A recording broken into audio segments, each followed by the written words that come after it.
Yes, people. You know what time it is. You already know what it is. G, and we're back in the damn building. We're here for another match reaction. I know it's a couple of days late, so I do apologise, but better late than never. Liverpool 4-3 winners. Thriller at Anfield. Fulham came to upset the odds. Harry Wilson on his return to Liverpool, former Liverpool academy player, getting on the score sheet for Fulham. Liverpool scoring 4 wonderful goals in the game. Now moved up to second in the Premier League table, 2 points behind Arsenal. You'd think everything would be rosy. But after the game, the reactions, as always, you know, as Liverpool fans, we do like to go over the top. We do. We love it. We absolutely love it. But yeah, the reactions were more crazier than the game itself, I think, if I'm being totally honest with you. Obviously, we'll touch upon that in the game. Guys, please make sure we are on the road to 900 subscribers. So please, if you could, just smash that like button. And if you haven't done so already, please subscribe to the damn channel. We'll obviously touch on a few bits in this. And I know obviously we've got a game against Sheffield United on Wednesday as well. But we're here, man. We're trying to drop the content as much as humanly possible.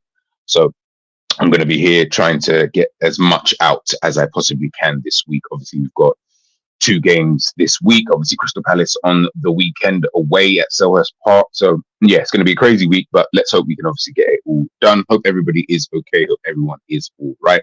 Please make sure you smash that like, and let's just get into it.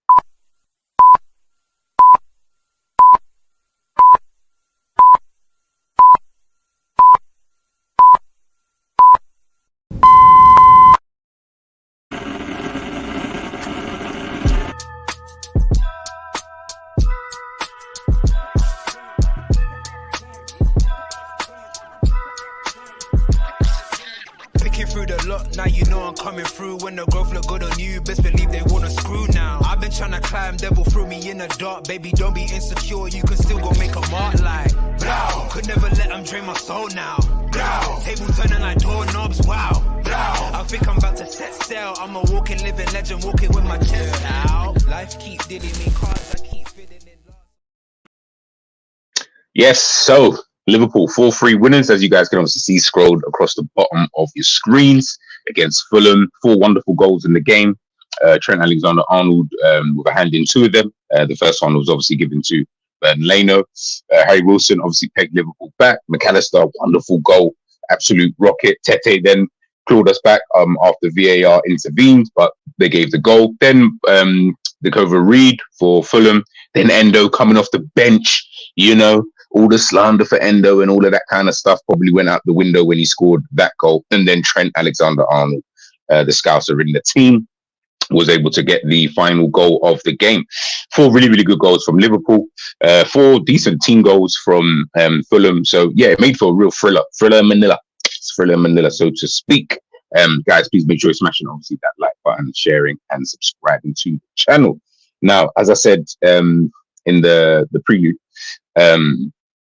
obviously the reaction after the game was crazier than the actual game in itself. Do you know what I mean? You know, in terms of so many different things. I don't know if I can even remember and touch upon every single thing, but I will try my best to do so.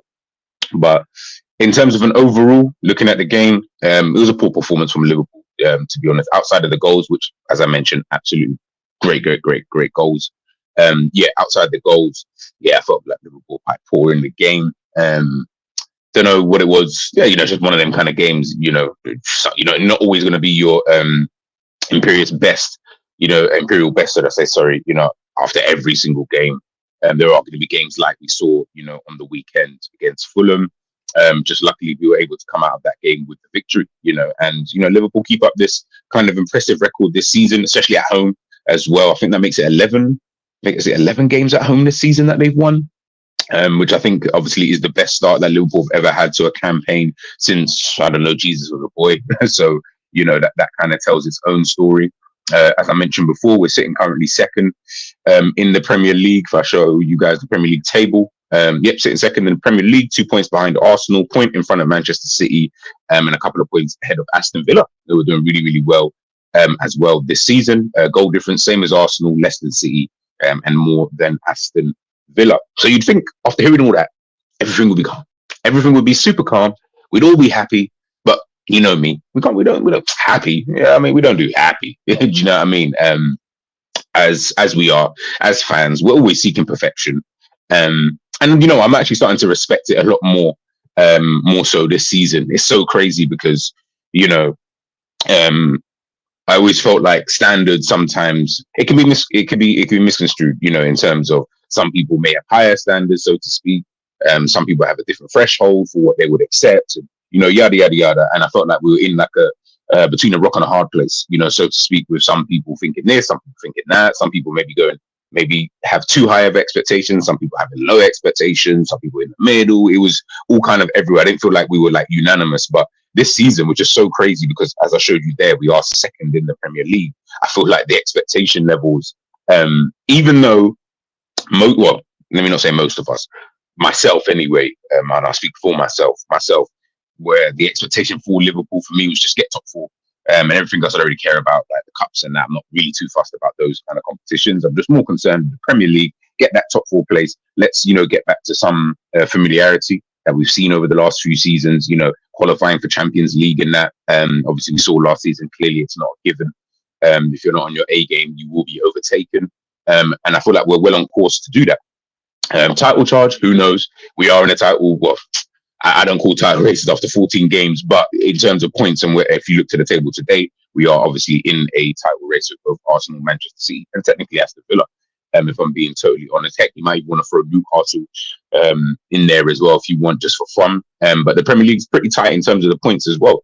Do you know what I mean? I think every team in that top 4 or 5 places, they're winning one week, drawing another week. We saw obviously Manchester City drawing against Spurs, at home. Most of us, myself included, thought, they're just going to absolutely, smash Spurs. But Spurs, credit to them, with all their injuries, suspensions, and all that kind of stuff. They played really, really well in the game and got that victory.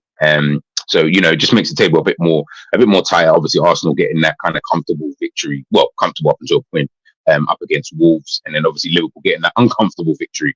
But a victory is a victory. We really, at the end of the day, no matter what was said, we don't really care. You got the victory, we move, kind of thing. Let's hope that we can just keep getting the victories. It's a tricky kind of period, even though the teams maybe on paper, maybe we should win all of them potentially.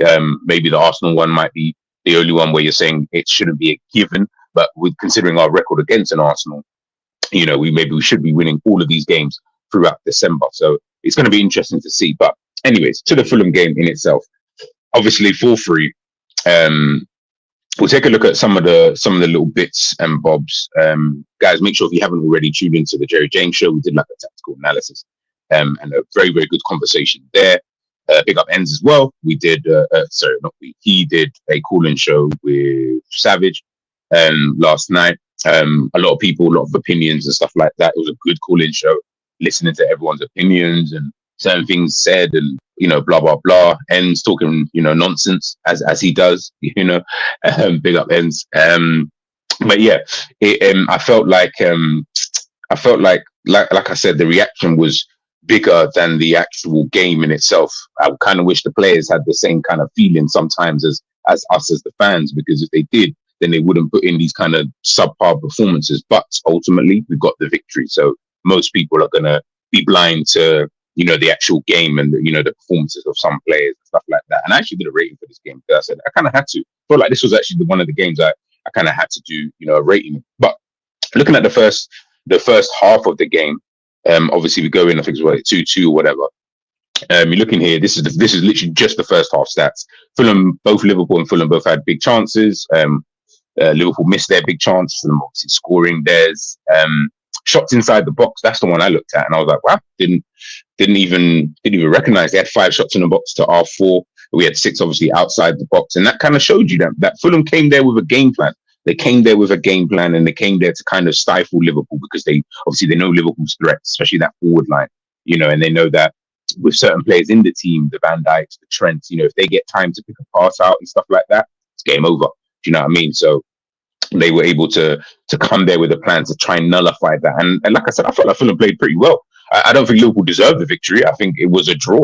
I think that would have been a fair result, but we're not in the business of being fair as we've seen with VAR decisions this season and refereeing decisions. We're not in that kind of business. We're in a business of get your points and bounce, you know, and that for that in itself, I do respect Liverpool, you know, quite highly for being able to get the results. Because the reality is I might sit here and do 100 analysis and all of this, and other people might be doing analysis here and there and talking about this guy and that guy. And as we should, you know, ultimately, you know, we've all got something to say on whatever players and blah, blah, blah, and we'll get into that. But the reality is we've got 3 points. So ultimately it doesn't even matter. Do you know what I mean? It really that we're just kind of wasting time, so to speak. But we're here anyway. And hopefully you guys obviously enjoyed the videos. Taking a look here, this is the first half. Fulham making more tackles, more interceptions, and more clearances.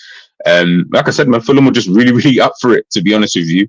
Looking at that, they were just genuinely just up for the fight, if I'm being honest with you. But this one was the one I really was, you know, kind of told the story for me in that first half. You know, expected goal, theirs was higher than ours. That shows you again that we weren't really at the races straight away. Everything else I'm not really even too bothered about. We have more shots, more target, off target, blah, blah, blah. Expected assist.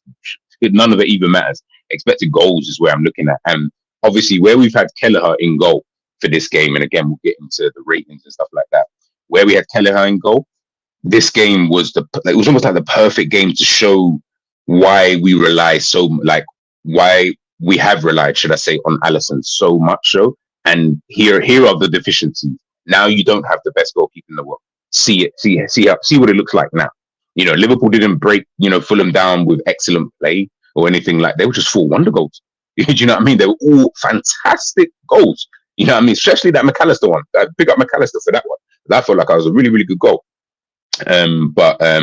Yeah, we didn't, like I said, we just didn't play well at all, in my opinion, you know, in the game, maybe in tiny moments, but as an overall, you know, it's like a 5 out of 10 performance, you know, from Liverpool, and we got the victory, which is so mad. But Fulham, I felt were really, really good in that game in terms of the game plan that they had, you know, and being able to execute that game plan. And I even mentioned as well, Willian obviously starting on the bench for them in the game. And I said, Willian's not a person you want to come on, you know. If he's not starting, then you're like, okay, cool. So if you can be comfortably ahead before he's come on the pitch, then it's like, okay, yeah, he might not be as effective. He might do his thing as he always does, but you don't want him coming on when the game's kind of tight. And he came on, and what happens? They then end up scoring, going 3-2, you know, ahead before we obviously had to come back. And yeah, it was one of those games, man. It had temperatures rising, people cussing, and it was crazy. It was absolutely, absolutely crazy. We then move over to the second half, and then things started to not even themselves out, but just started to get a little bit better. Obviously, tackles were making more tackles in that second half. Fulham was still making more interceptions and clearances, but that's kind of expected. Passes, we're making 298. Fulham making 218. That's only, you know what I mean. That's quite a lot when you think about it. Do you know what I mean? So again, that's just Liverpool for you. In that kind of performance, accurate passes 73% to 79%. Long balls were obviously doing better. Crosses, I mean, we only made 1 each, so not really much to really brag home about.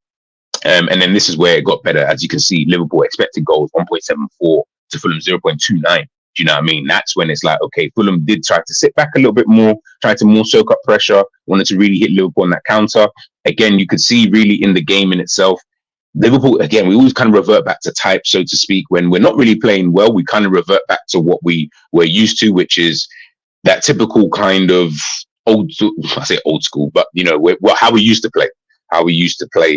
In terms of, you know, having potentially a fullback, Trent or Robbo or whatever, wanting to put balls into the box, things being very, very rushed. You know, we're not really taking time with certain things. Passes are being misplaced and all these kind of stuff. Just look sloppy. Just look really, really, really sloppy. And it's almost like we're then trying to incorporate the new things that we're trying to potentially do this season. And then I'm looking at that, and it's like, that doesn't even look good now because you've almost run out of ideas. Do you know what I mean? And that's one thing I've always said with Liverpool. They always seem to run out of ideas of how to break teams down. Obviously, listen, as I said, we obviously won the game due to wonder goals. You know what I mean? I don't know if that's going to be something that you can do against these type of teams in those kind of games. But if it's in the Arsenal, then we kind of just take it as it is, to be honest with you. And then obviously big chances improved, even though we're still missing all of our big chances. Counter attacks, shots inside the box. Now we're getting a lot more. Do you know what I mean? And to be honest, we couldn't even comfortably win the game, even with these shots inside the box and outside the box. Do you know what I mean? But like I said, Fulham really, really, really performed well in my personal opinion. And you can see here the areas that Fulham were obviously attacking. We've kind of seen this story before. We see it more or less all the time. I guess when you've got someone like Trent Alexander-Arnold, and obviously we'll get into his rating and stuff like that. When you've got someone like him on the pitch, someone who's fantastic passer of the ball, someone who could potentially create something out of nothing. I guess these are the sacrifices. These are honestly just the sacrifices that you just got to make with him. I guess I've now just you just got to accept it. You really do just have to accept it now. That's just going to be something that it is what it is type of situation. So we move regardless. Onto the ratings of the team. You got Kelleher. I gave him a 3. Listen, the less said, the better. The 2 goals. I wouldn't even say the third one, because the third one was poor defending anyway. But the 2 goals you should be saving those, big man. Do you know what I mean? You really should be saving it. It's not your fault. I'm not blaming you for the goals, but you should be saving those. But I'm not going to blame you, because there were instances prior to the goals going in that I felt should have been sorted out, and they weren't. And then obviously kind of left you in that situation where now you do need to pull off those kind of saves. Should you be making them? 100%. But is it your fault that you're in that position? No, it's not. So, it is what it is. It is what it is. Trent Alexander-Arnold, gave him 7.5 in the game. Obviously got himself to 2 goals. Good passing as per usual. Nothing new there. But I felt like he had, how can I put it? He had the the energy, and obviously defensively, I did think he was that's why I didn't give him any higher, like an 8.5 or something like that. But I just felt like defensively, again, it's kind of the same old story, and you can see really down that right hand side, that's how bad that I felt like they were anyway defensively in the game. Not just them, everybody in the team, but specifically because that's the areas that we saw Fulham really trying to attack and counter down, when they had the opportunity to do so. But offensively, and that is the theme, that is Trent Alexander-Arnold too, and in a nutshell, good passing and all that kind of good stuff that we always see. And obviously him getting that late vital goal, is he adding goals to his game? I don't know. I thought obviously we don't know yet, because it's just started kind of thing. But maybe if we can get him into these kind of central areas, get him, potentially even further up the pitch, as long as the problem is, as long as we can stay defensively sound, then it probably isn't a problem with Trent kind of roaming and doing his thing and blah, blah, blah. Problem is when he's trying to roam at times, he's leaving such a gap behind him. And it's like almost that kind of situation of, oh, you guys deal with it, and obviously as a team, and that's how I'll probably look at it, as a team, if we're not going to be defensively sound, we really will have to start, keep winning these games, 4s and 5s and, all that kind of stuff.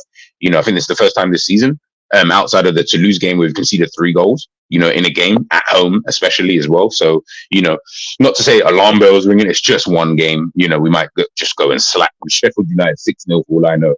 So it probably won't even really matter. But, again, giving away chances as we always do, it is what it is. But Trent, I felt like Trent was all right in the game overall anyway. So no problems there. Van Dijk and Matip, gave them both the same score. Felt like they both performed equally as good as each other. Obviously, Matip coming off injured. I think Klopp mentioned after the game, it's not going to be a short one. Do you know what I mean? Just the story of the life of a Liverpool fan, especially since Klopp came to the football club. Injuries. That's all we ever have. Van Dijk, but it just in terms of Matip, I felt like he was okay though. Up until he got injured, obviously, I felt like he was all right in the game. Do you know what I mean? There were a few instances here with Raul Jimenez and stuff like that, and obviously positionally, for the goals and things like that. But I overall thought it was okay. Van Dijk, I said this in the game actually. Van Dijk versus Jimenez. It's going to be interesting watching this game, because I saw the first few battles that they were having. Van Dijk weren't winning them. Do you know what I mean? He weren't winning all of them. And obviously what we've seen of Van Dijk this season, cool, calm, composed, and the guy that's just kind of just back there and, mopping up everything and stuff like that. Nah, that wasn't his game. That wasn't the game. Jimenez made it so uncomfortable for Van Dijk. He did not, and for Matip too. He made it really, really uncomfortable because he's a battler. He's a real battler. And when he's on it, he can be a problem. We saw what the Wolves Jimenez was doing prior to the injury. That was a very, very good striker. He's probably he was being talked about in the same way we talk about Ivan Toney. Same exact way. That's how I see it anyway. Not saying that we necessarily saw that on the weekend, but we saw how uncomfortable a striker like him can be in certain kind of games if utilized properly. And yeah, I felt like he made it very uncomfortable for Virgil. You know what I mean? That slick hair weren't there for the whole game. You know what I mean? Tsimikas, again, there's been a lot of questions about Tsimikas prior to Andrew Robertson getting injured. Then obviously Robertson gets himself injured, and then it's like, ooh, Tsimikas has got to go in now. Oh, don't know about that. But you know what? Credit to Tsimikas, man, because ever since Robert's been injured and he's had to come in, he's not been a problem like that in the defense. If I'm being totally honest with you, I've not looked at him and thought, oh man, you've been the worst today. I felt like he's again another game where I felt like he's been all right. Good in the Manchester City game, good in the week, and then obviously, decent here at the weekend. Obviously, the last goal, I feel like he should do better against Reed for that goal that Reed scored to put them 3-2 ahead. But other than that, I felt like he was all right, man. McAllister, that's now 2 games now. Big up McAllister. Have to give props where props is due. That's 2 games now where I thought like, you know what? Again, another performance. I felt like he was decent in there. In the midfield, obviously the goal was absolutely fantastic. Getting himself a bit further up the pitch to get that goal. Fantastic technique. Again, if you're looking at where he took the shot from in that kind of left central midfield position, obviously then coming infield to then smack it, that's the position that we thought we were going to see him in, in the season, but unfortunately we haven't. And this is why I wanted to see him there. Now I'm joking. Now, of course, I don't know. He's going to slap bangers out, from outside of the box, but he has got that in his locker clearly. Such a sweet strike, and I thought that he's just overall all-round play. Again, I felt like it was pretty decent. I did generally think it was pretty decent defensively. Thought it was okay. Keeping the ball pretty well. There were again couple instances, but not enough really to hammer home about. To be honest with you, and listen, keep this going. And I think this is very, very important when it does come to someone like McAllister, especially because people out there who think, you got an agenda against McAllister and It's not about agenda, man, because I'm not looking for, I would love, but I'm not looking for 10 out of 10 performances from the kid, every single week. You know what I mean? He's not that type of guy. I don't look at him as a guy like, I need to get 10 out of 10 performances or at the lowest 8 out of 10 every single week. Nah, man, I'm good with the 7s, the 7.5s. I'm more than happy for you to get that. If obviously that's just what you're going to be, the steady Eddie and blah blah blah, I've got no problems with that. Obviously, every now and again you get your higher scores. No, that's not an issue. But these are the kind of performances I expected to kind of see, from McAllister. Because even outside of the goal, as I said, he himself, I felt like he was actually playing okay in the game. Gravenberch, wanted him to start. Done that video. It's like he watched the video and decided to do the complete opposite in the game. He just a bit sloppy, man. Just sloppy in the game, bro. Like all the good things that you have been doing and have been exhibiting, you were showing bits of it in the game, but then the other side of your game, do you know what I mean? Defensively, I do think he is left wanted at times, in terms of in transition. To be honest, all 3 of them, I think, are always left wanted. All 3 were on the pitch, sorry.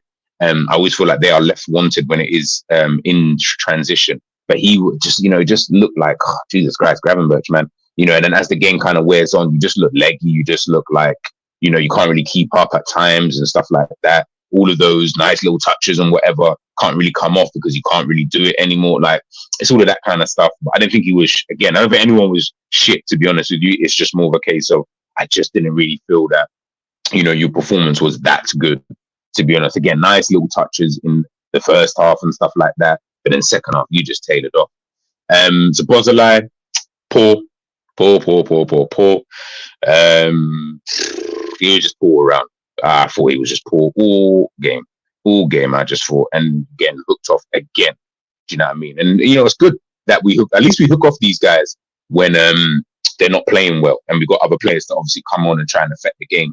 because then it's unfair if players just keep playing and they're not playing well. Because then, the message that you send out to other players is not good. And he's a new signing as well. So you don't want any type of favoritism to just kind of pop in. But yeah, in the last few games, he has been so poor, man. He has been so poor. Defensively, offensively, nah, he's not popping at all at this kind of moment in time. And he's clearly not the flavour of the month. Do you know what I mean? Because I feel like now people are starting to see that in his performances, in his game, in terms of, we can call it whatever you want. You can call it tiredness. You can call it this. You can give me every excuse you want. I couldn't even care less. He's been poor. Just say it how it is and let's move on. Diaz, poor game. Absolutely poor decision making, 1v1s, shot, all of these things. Poor, just poor. Again, he's another one I felt like over the last few games, it's just been, I don't really know. Obviously, listen, totally understand the situation with his father. Did he come back a bit too soon? Should he have maybe taken a little breakout? I don't know. I've never been in that type of situation that he's been in. So Lord knows what's going through his head. If you get what I'm trying to say. And I don't want to. This is one of the very few occasions where I will allow excuses, so to speak. Usually I'll be like, I don't care about your excuses. I don't care if you're tired and all that kind of stuff. With him, though, that's a mad thing. Do you know what I mean? It is a bit of a madness that's kind of happened to him. And I feel like what we're seeing almost is, when you've gone through something quite traumatic, and it's almost like having like an out of body experience, so to speak, where your body's doing things that you don't even realize what's actually going on. I almost feel like that's what I'm seeing with Diaz, especially, since the whole situation happened. I don't want to attribute everything to that, because some of it is just probably he himself, just not performing well. But at the same time, I would understand if that was one of the reasons. Let me put it to you that way. But ultimately, I gave him a 5. I thought he was poor in the game. Salah, again, I thought he was poor. As per usual, this guy is always flipping eating, got himself the assist for Endo. I just thought with Salah, he's just another, I don't even know what to say with him. It's just another poor performance. Should have scored as well. Missed the sitter. Again, sometimes Salah just annoys me. And I've got the stats here. I'll show you guys in a second of big chances missed in the Premier League this season. Be interesting actually to see that. But yeah, Salah, again, disappointing performance, but he gets himself an assist. So now the GA looks good. The Twitter merchants, they're putting up, in the last however many games at home, Salah has done this, that, and the third, and blah, blah, blah. But the performance, man, come on, man, we're watching these games, Salah, and you are not performing so much. But Liverpool are still getting these victories, which is so important because it's showing that we don't need Salah. In fact, we don't need any of the front line. As you can see, they all got the same score. We don't need any of the front line to, to be playing well for us in order to win. Again, I've got to respect that. I really do have to respect that, because before we kind of had to, really and truly, because we weren't getting goals anywhere else when we had the Mane, Salahs and Firmino. So it was a case of, I need you guys to score because I can't rely on Henderson or whoever to score a goal. If they did, it was like a shock, to the system. But now, as we saw with the game, none of our attackers actually scored. We scored 4 goals in a game and none of the attackers scored. That's mad. That's actually mad. But yeah, he was poor. I thought he was poor. And I'm not really being too happy with his performances. I expect so much better from you, Salah. So please back up the trend. But it's funny. Salah always goes through this period in the season. Obviously, he's getting the assist, so I guess it doesn't really matter. But he always goes through periods. I always say it's like an 8-game period. I don't know why. It's like 8 to 10 games where he's just dead. He'll get his goal or assist or whatever, but he's just dead. He's just so dead. And I feel like he's going through it now. But it's better he goes through it now and then gets out of this, and then we can hopefully come January times, we're still in the hunt, or if not top, and then we can obviously push on. Once he comes back, obviously he's going to be at AFCON. Once he comes back from there, then obviously we can move. And then Darwin Núñez, the hot topic, man. Gave him a 5. I felt his all-round game was okay at best. I think he created that chance for, the ball he played into Salah, who should have squared it to Diaz. That would have been a simple tap in. Make the game a bit more comfortable. But Salah, being the greedy Salah that he is, went for goal. He's trying to go for that 200. Should have passed it. But that was good play by Núñez to put Salah in the first place. There were other little instances. Obviously, he got the knockdown. He got the pre-assist. I just wanted to throw that in there because everybody, wants that to be known. He got the pre-assist. Fantastic. For the goal for Endo, and then obviously him running around, doing all that work rate stuff, obviously then helped us to then get the goal for the winning goal that Trent scored. So yeah, just want to throw that in there. I still thought the performance was a 5 anyway. Obviously had himself 2 chances, missed, or 2 big chances in my opinion, and then missed those chances. One of them absolutely just embarrassing. The other one was tougher. That one that he hit the bar, I wasn't even mad when he missed that. I didn't really expect him to score anyway.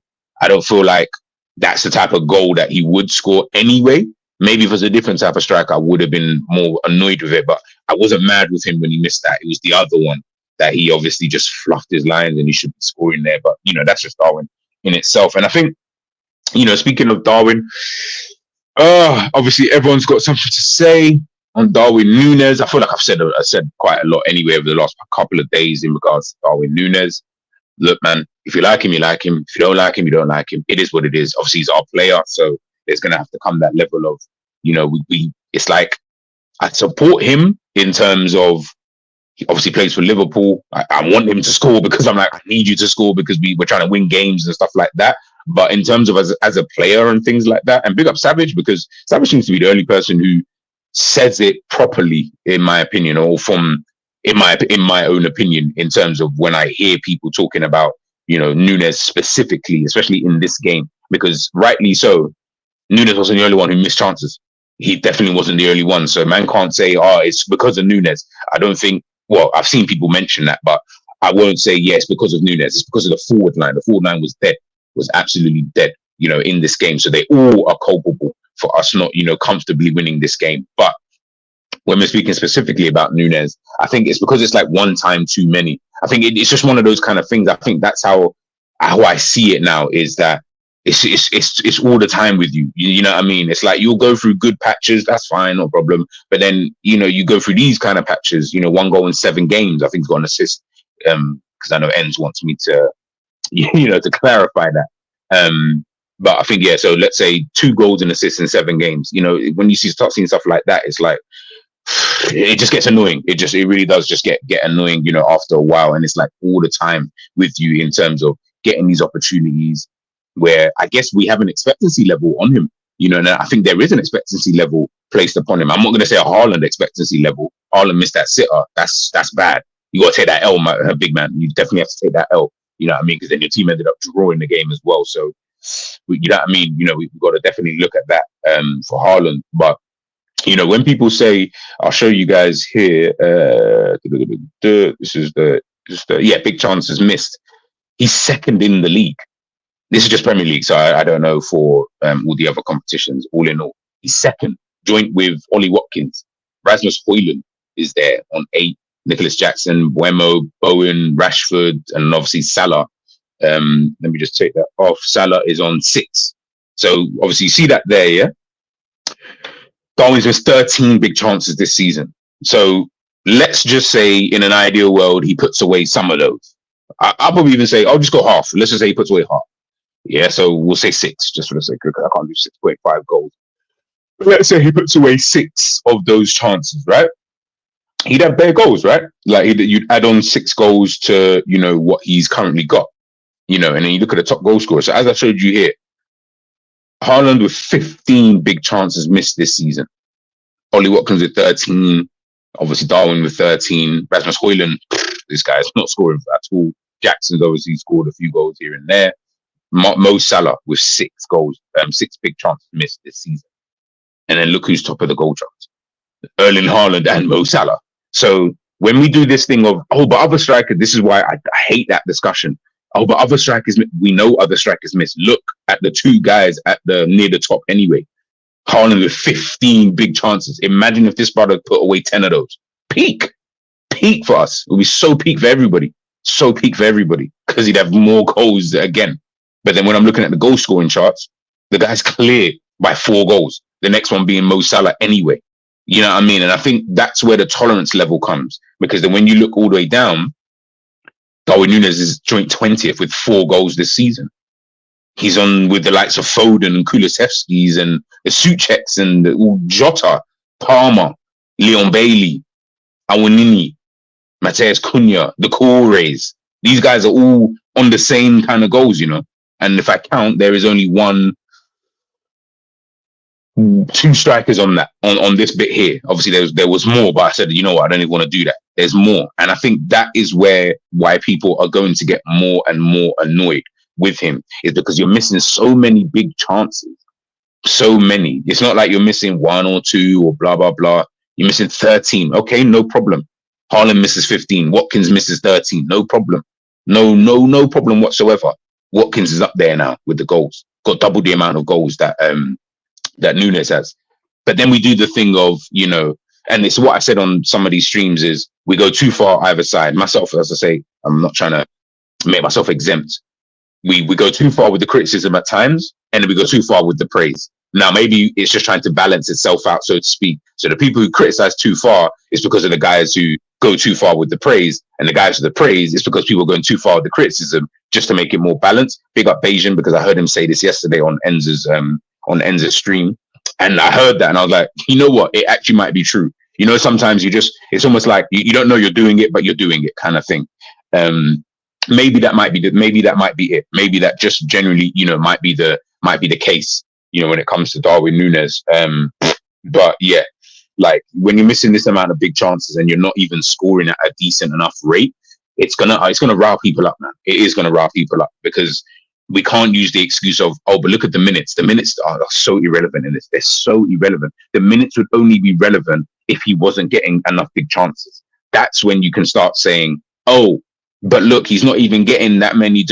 No problem. Because then we can say, but he's not even playing that much, blah, blah, blah. You're getting 13 big chances. What's minutes got to do with it? I don't even understand what that even means, because he's getting chances. He's getting a lot. He's second behind the guy who's top of the Premier League goal charts at this current moment in time.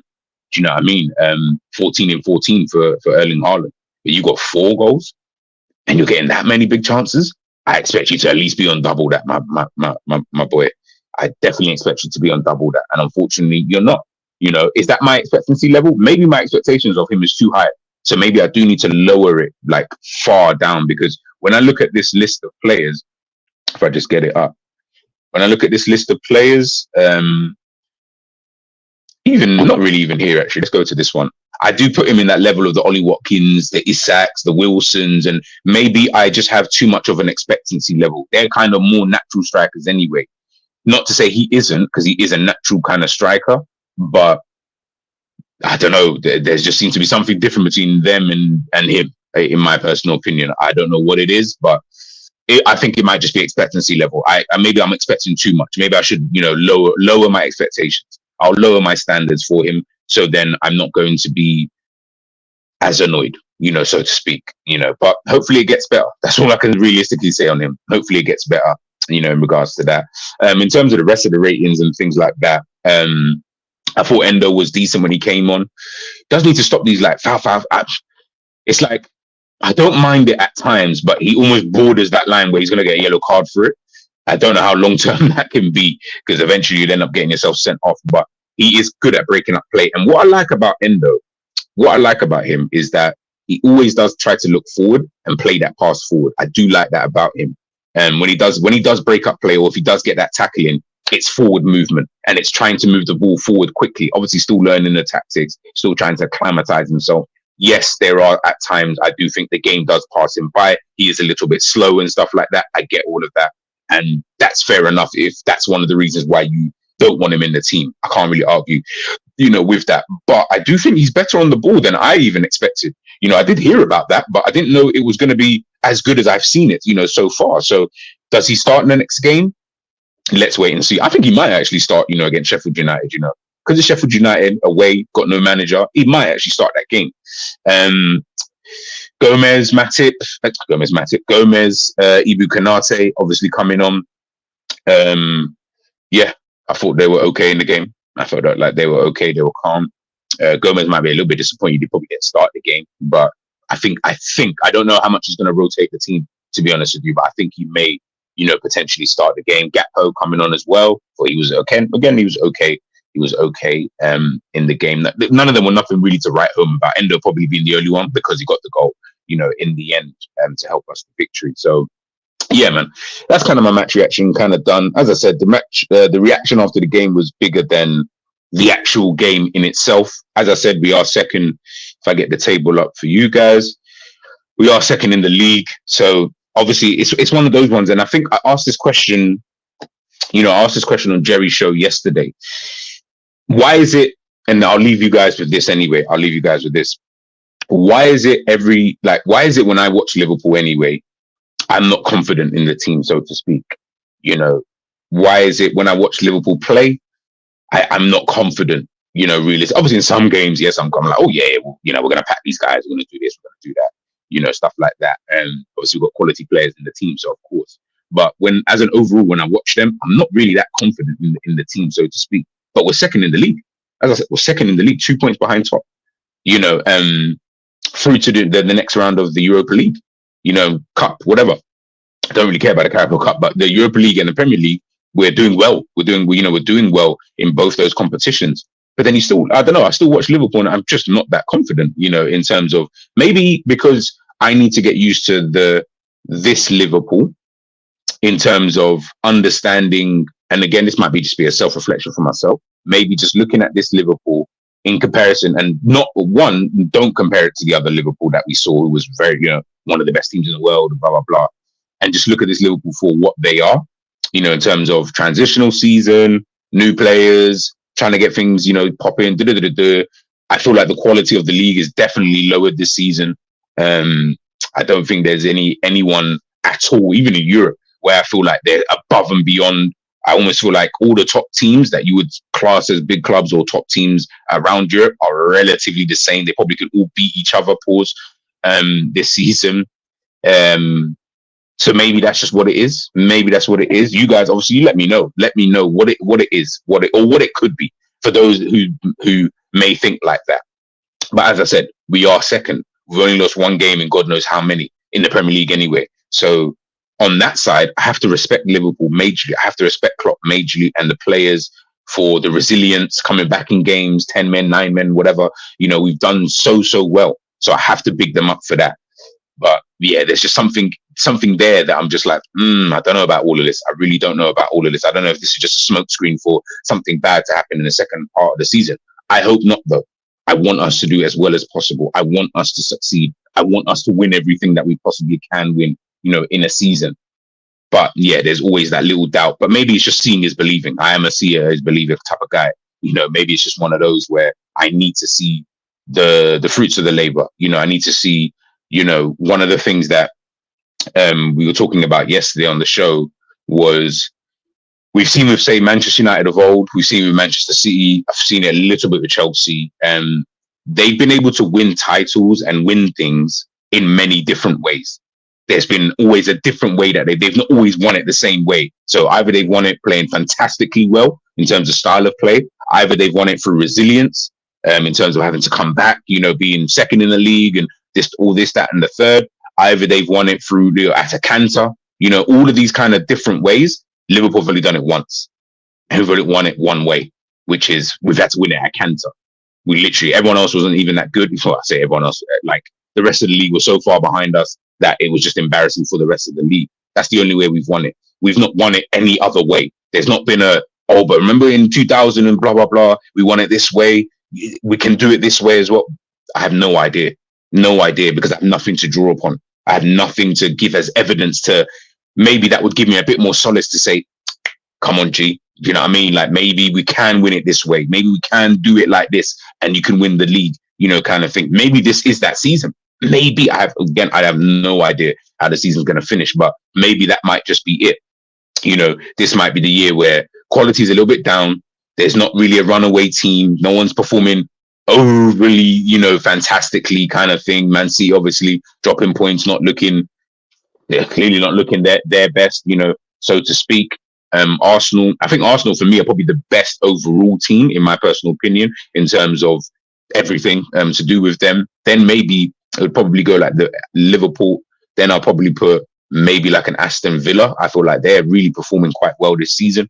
Obviously, let's see how that ends for them. But yeah, it's just something within that. But you guys let me know in the comment section, man. Let me know what you guys think. Let me know in terms of how you guys see it, and again, this is just, as we say, as it shows here, this ain't really off the back of this game.